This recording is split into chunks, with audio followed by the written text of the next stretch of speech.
sibuk bekerja di luar sana. Jadi hari ini mencari redha ayah boleh dengan lisan. Kita tanya khabar dia. Apa khabar? Telefon dia.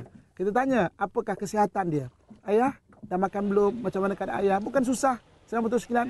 Kita hari ini bekerja sebagai eksekutif di pejabat, di office. Kita ada dikurniakan isteri yang baik.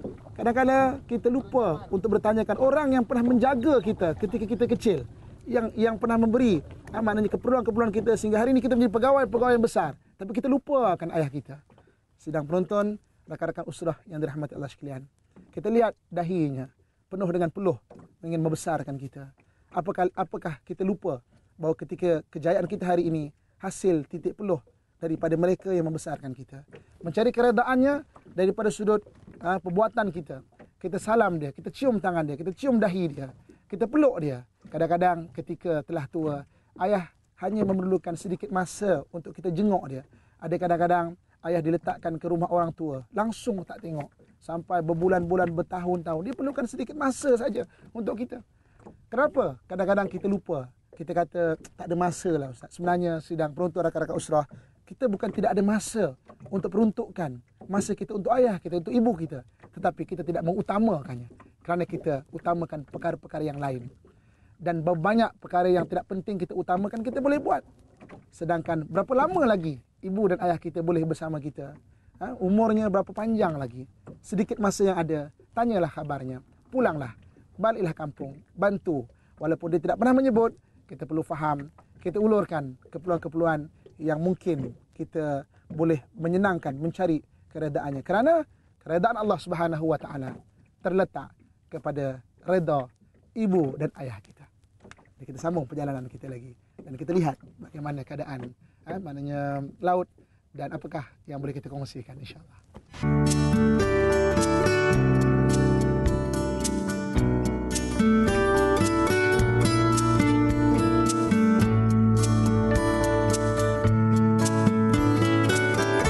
Rakan-rakan usrah sekalian, kita bersama dengan Pak Mion dan juga Pak Sharif yang sama-sama tadi kita ke tengah laut. Pak Mion berada di sebelah bot kita dan sama-sama kita menangkap udang kara ni dan alhamdulillah bila rezeki kita pada hari ni. Udang kara ni masak apa saja Pak Mion? Masak tiga rasa. Masak tiga rasa ya.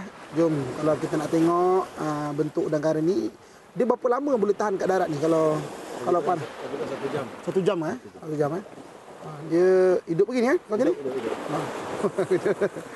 Nah. Udah ada kaedah pegang ni tu. Ni.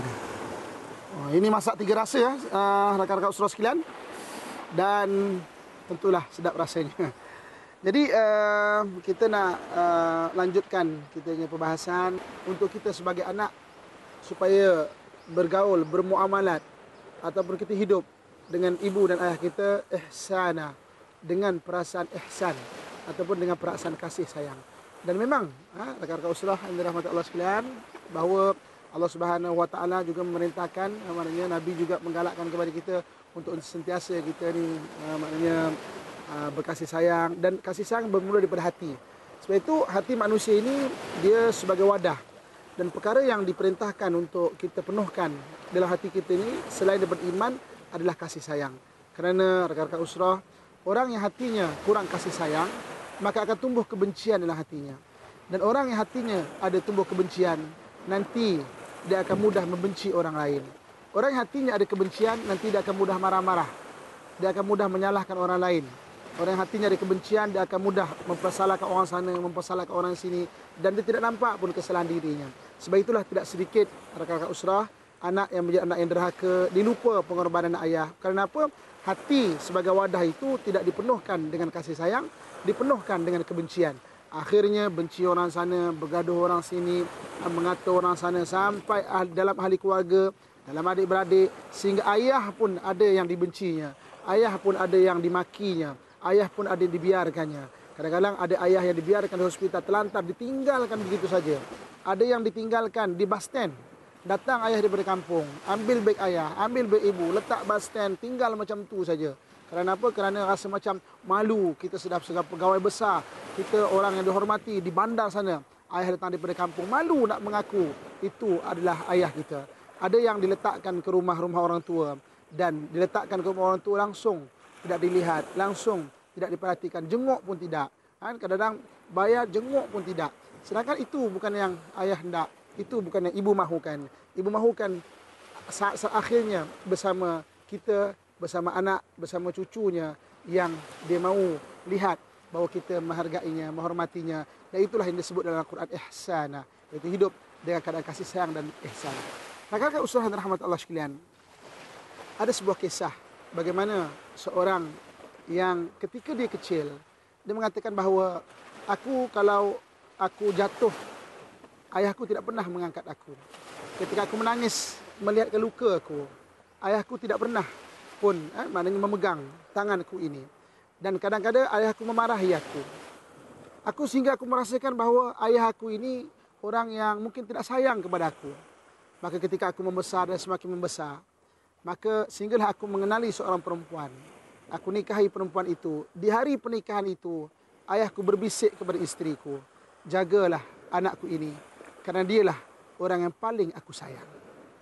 Hari ini, kata pemuda ini, aku mempunyai anak lelaki. Dan ketika itu, ketika anakku jatuh, aku juga tidak mengambil anak ini. Kerana apa? Kerana seorang ayah kadang-kala tidak pandai untuk memaparkan kasih sayang, tetapi dalam hatinya penuh kasih kepada anak-anaknya, ingin melihat anaknya berjaya. Rakan-rakan usaha dan rahmat Allah sekalian, kemudian selain daripada itu, kita kunjungi dia. Nah, kadang-kadang ada antara kita yang lama tak balik kampung, lama tak jenguk khabar. Mungkin kita orang yang sibuk di bandar sana, tetapi itu tidak bermakna tidak ada langsung masa untuk kita peruntukkan untuk ayah kita yang memperuntukkan masa dan hidupnya untuk kita. Adakah kita ingin balik ketika dikhabarkan kepada kita, ketika itu ayah kita sudah kaku dan terbujur? Adakah pada ketika itu baru kita balik, baru kita ingin menangis, baru kita katakan ayah, maafkan saya ayah? Adakah ketika itu baru kita kata ayah, maafkan saya kerana saya lama tak jenguk dan tidak kunjung balik melihat ayah? Adakah pada ketika itu baru kita ampunkan saya ayah, saya nak jadi anak yang soleh ayah? Kerana ketika itu waktu untuk ayah menyaksikan kita sebagai anak soleh, anak yang soleh sudah tidak dapat dilihatnya lagi. Maka apakah ketika kita melihat ayah kita diusung ke kuburan, maka ketika itu barulah kita ingin menangis, dan kita ingin menghantar ayah kita. Dan ketika kita lihat ayah kita dibaringkan ke dalam liang lahat, adakah ketika itu baru kita ingin menitiskan air mata, menyesali bahawa lama kita tidak menjenguk lihat ayah kita? Rakan-rakan usaha dan rahmat Allah sekalian, jadi ketika ayah kita sudah dijemput oleh Allah Subhanahu wa taala sebagai anak yang soleh, mengenangi pengorbanan ayah, jangan lupa kita sedekahkanlah Fatihah untuk ayah kita. Kita sedekahkanlah amalan-amalan kita untuk ayah kita. Kerana doa daripada anak yang soleh itulah yang boleh membelanya di akhirat. Ketika dia sakit di dunia, mungkin kita boleh selimutkan dia. Tetapi ketika dia sakit di akhirat, dia memerlukan doa-doa daripada kita. Ketika dia susah di dunia, mungkin kita boleh bantu dia. Tetapi ketika dia susah di akhirat, dia perlukan doa dan amalan-amalan sedekah kita untuk kita berikan dan niatkan kepada mereka. Jadi akan usaha rahmatullah sekalian, kita setakat ini saja perbincangan kita. Selamat Hari Ayah dan semoga anda semua menjadi anak yang saleh dan salehah, berbakti kepada ibu dan ayah, menyebabkan ibu ayah gembira dan redha kepada kita agar kita mendapat keredaan ibu dan ayah. Jadi terima kasih kepada Mama On dan juga Pak Syarif yang sudi bersama kita insya-Allah sebagai ayah, dan selamat Hari Ayah kita ucapkan kepada Pak On dan juga kepada Pak Syarif dan seluruh ayah-ayah yang berada di luar sana. Kita akhiri perbincangan kita dengan tasbih kafarah. Subhanakallahumma wa bihamdika asyhadu an la ilaha illa anta astaghfiruka wa atubu ilaik. Insya-Allah kita bertemu dalam perbahasan dan perbincangan yang lain. Usrah Terapi Ju Muslim fi amanillah.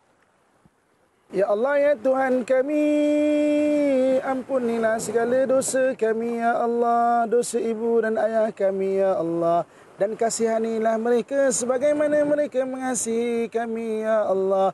Ya Allah ya Tuhan kami,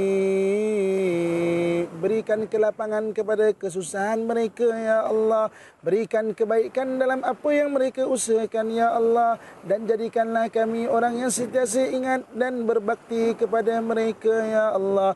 Janganlah Engkau menjadikan kami orang yang melupai jasa mereka, ya Allah. Janganlah Engkau jadikan kami orang yang derhaka kepada mereka, ya Allah. Rahmatilah kami, ya Allah. Berkatilah hidup kami, ya Allah. Jadikanlah kami orang yang menjadi anak yang saleh dan salehah, ya Allah.